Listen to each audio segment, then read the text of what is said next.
मेरा नाम है रीतम बशक। मैं Jesus calls prayer tower Kolkata में सेवा करता हूँ। मेरा नाम रनीता बसाक है। मैं एक टीचर हूँ। हमारा फैमिली बहुत अच्छा है। मेरा मदर इन लॉ है, मेरा एक छोटा सा बेटा है। बहुत अच्छे तरह से चल रहा था, बट अचानक 2024 में मेरा हस्बैंड का एक अटैक आया। सडनली नींद से नहीं उठ सके। मुझे जगाया, मैं तो नहीं उठ पा रही हूँ। मेरा बीपी फॉल हो गया। मैंने मदर इन लॉ को जगाया। I am Arpita Bashak. I am associated with Jesus First Ministry since 1990. Last year, suddenly, my only son Ritam Bashak, who is the prayer warrior of Jesus Calls Kolkata, he got attack at mid of the night. और उस time पे मेरे को ambulance वाला आया, घर से contact किया एम्बुलेंस वाले को। और मैं रहता हूँ फर्स्ट फ्लोर में। फर्स्ट फ्लोर से ग्राउंड फ्लोर भी मैं नहीं जा पा रहा था।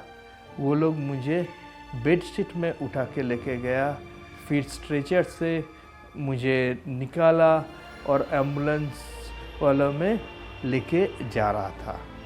जब हम लोग हॉस्पिटल में पहुंचा, उस टाइम पे मैं सुन रहा था कि हॉस्पिटल वालों ने बोल रहा था कि आप लोग बहुत देर कर दिया लाने में, ये कुछ भी हो सकता है इनका। डॉक्टर ने बहुत नेगेटिव बोला कि किसको ले आए आपने, ये तो किसी भी वक्त मर सकते हैं। There, whenever ECG has been taken, at that time it showed that his case is very fatal case, and doctors told that it is the last stage.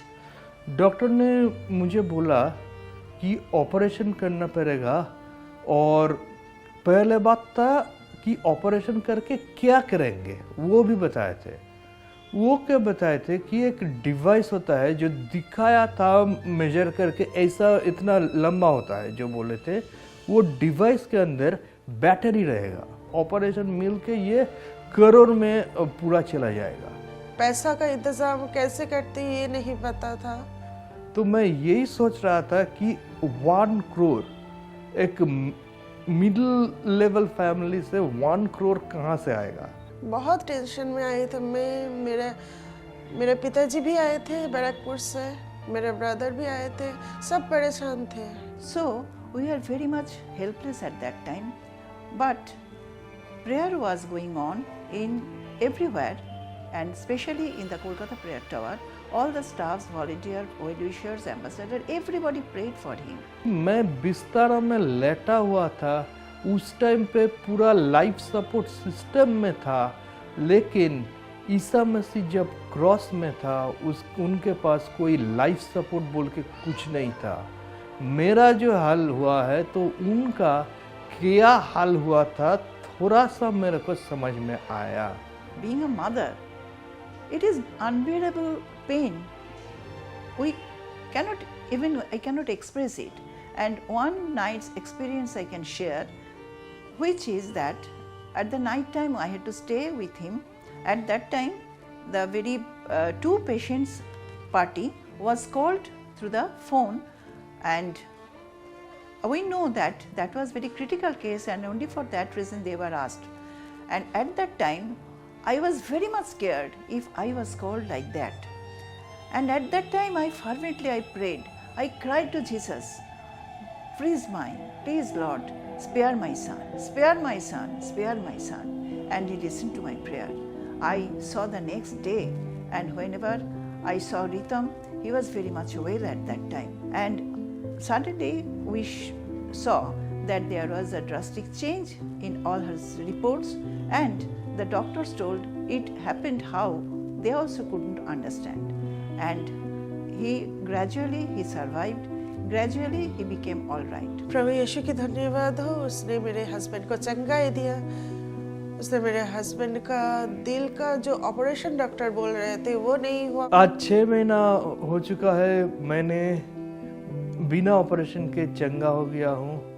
मैं अभी भी ईसा मसीह का सेवा कर रहा हूँ, और आज 6 महीना हो गया उसके ऊपर भी शायद हो गया। मैं पूरा ठीक हूँ, मैं सब कुछ ठीक से कर पा रहा हूँ। ईसा मसीह मुझे करोड़ों का नुकसान से बचा लिया है और मेरे को आशीष के बाद आशीष देते ही जा रहा है। And now he is fully all right. He can drive his bike. He is now working in the Kolkata Prayer Tower, and he is everything from the head to toe. He is now perfectly all right. All glory to our Lord God Almighty and Jesus God's ministry. जब मैं बीमार था उस समय में बीमारी का दर्द क्या है वो मैं समझा। तो अभी क्या होता है, अभी जब आदमी लोग जो बीमार है, जिनके लिए मैं प्रार्थना कर रहा हूँ, उनका क्या दर्द हो रहा है, उनका मन में क्या चल रहा है, वो मेरे को समझने में आसानी होता है।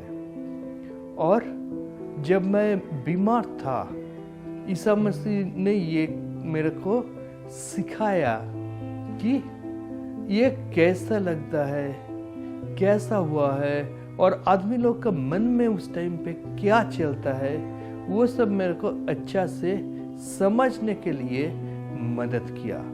ये इसलिए ही ईसा मसीह के लिए भी जो काम करते हैं, सेवा करते हैं, ईसा मसीह का नाम से जो प्रचार करते हैं, उन लोग के जिंदगी में दिक्कत मुसीबत आते हैं, लेकिन कुछ सिखाने के लिए, कुछ समझने के लिए, जैसे कि मेरे को ईसा मसीह समझाया था। और जो आते हैं ईसा मसीह ज़रूर सब कुछ ठीक भी कर देते हैं, जैसे कि मेरा ज़िंदगी में